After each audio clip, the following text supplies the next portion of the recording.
case you already didn't know, your home is a major investment, and every decision that you make can either protect or destroy its value. And that's why in today's video, I'm going to give you 4 common and really dumb mistakes that homeowners make and can significantly hurt their home's value.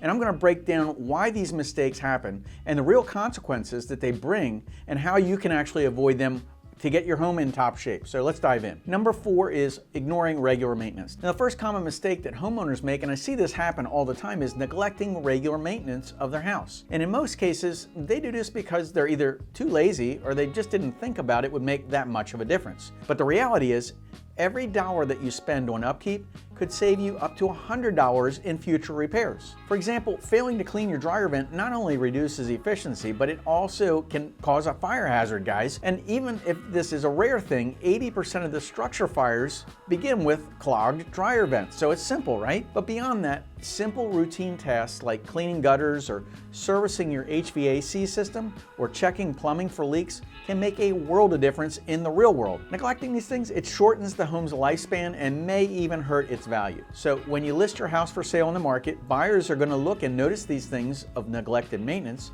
and then they're going to factor in the cost of repairs while making their offers. So this isn't just about the money you're going to lose on potential offers, guys.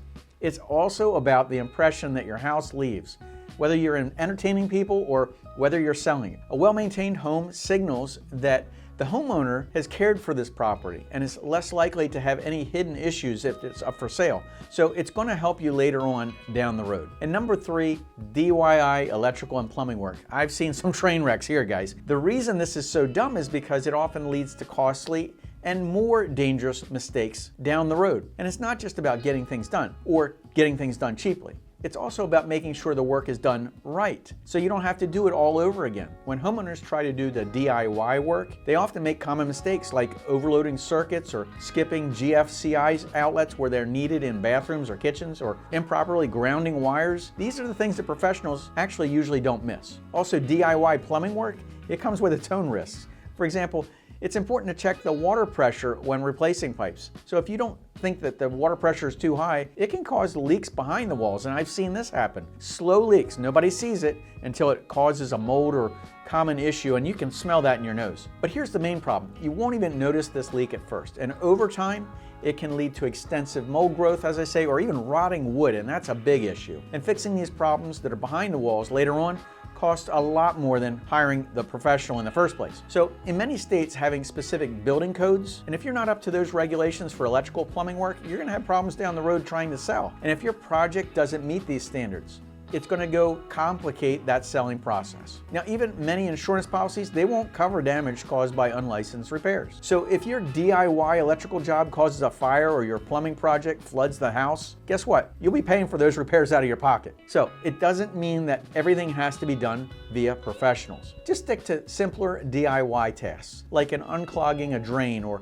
installing light fixtures. Leave anything that involves wiring or gas lines or water pressure, leave that to the professionals. This is going to save yourself the headache and ensure your home is safe and it's ready for the next homeowner. Number 2 is over-personalizing. Now again, everybody has an idea of what they like in a house, right? But over-customization is yet another mistake down the road that can work against you, especially when you go to sell that house. Bold design choices like painting walls some loud colors or adding some crazy updates often alienate potential buyers. Now, buyers prefer simple, functional spaces where they can actually imagine their own self and their own decor living in that house. But if your updates just don't suit their taste, they may think, hey, it's not worth putting all this time, energy, and effort into this to make it to look like my own house. And because buyers, that's extra time, that's extra money, and they just don't want to invest that. Or they're going to lower the price of the house in their mind. And when I say that, many will actually negotiate a lower price just to cover those costs, or simply pass on that home altogether and they won't even consider your house. Even trendy updates like open barbecue grills outdoors or big pools,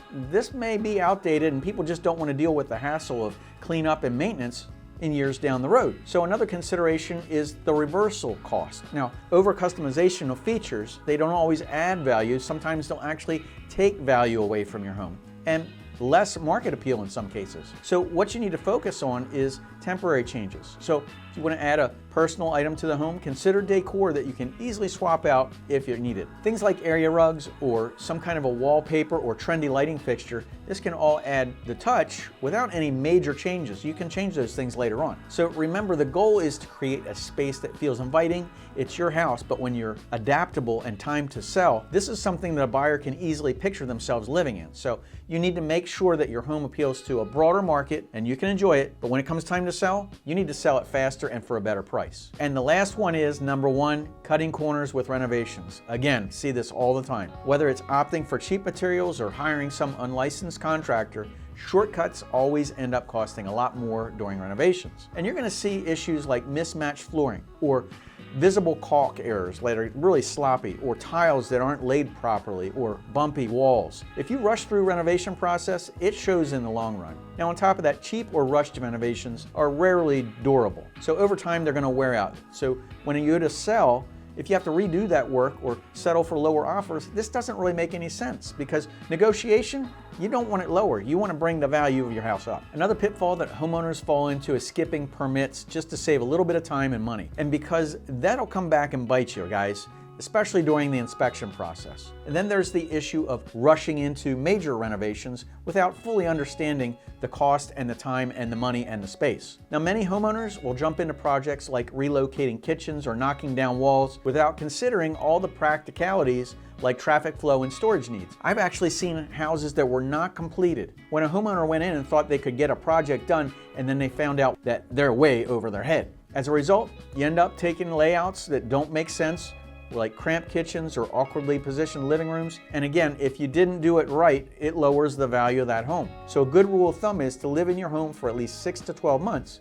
before making any big changes. That way you're going to know. This will give you time to understand how to use that space and what improvements are genuinely needed. And finally, when it comes to hiring contractors, and I've hired a lot of them, and I've had some good, and I have some bad, and I've had some ugly, don't always go for the lowest price. The skilled professional might cost a little bit more up front, but they're worth every penny because they're going to do that job right the first time. So you always want to ask for written contracts that clearly define what's the scope of work, what's the deadline, and your payment terms. Because they could say, hey, I'll do that job for blank, and then they end up, oh, well, I needed more for this, that, and the other, and you end up writing a huge check. Also, do your homework. Check the platforms like Better Business Bureau or read online reviews, and make sure your contractor has a solid reputation. You also want to watch out for anyone asking for a large deposit up front. They might scam you out of money or never show back up or do a crappy job. So a reasonable deposit would be for materials that they would need up front. And usually this isn't 10 or 15%. But at the end of the day, renovations should be all about adding value. So make sure you're using the right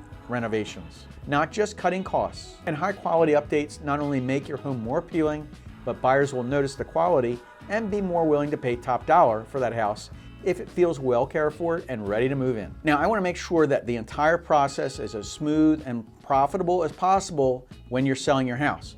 And having an expert real estate agent by your side certainly does help with this. Now, they can guide you on what updates to make or what changes to avoid, and how to position your house so that it actually sells for top dollar. I'm Jerry with Jerry Pinkas Real Estate Experts. If you haven't subscribed, go ahead and do so. More helpful videos here on this channel. My real estate team really wants to help you find your hidden gem and avoid those pitfalls that are costly. We've been doing this for over 20 years, and I really want to make sure that you're getting your best options when you go to buy and sell. We can hook you up with a local real estate expert no matter where you live in the United States. Just give us a call at 843-839-9870.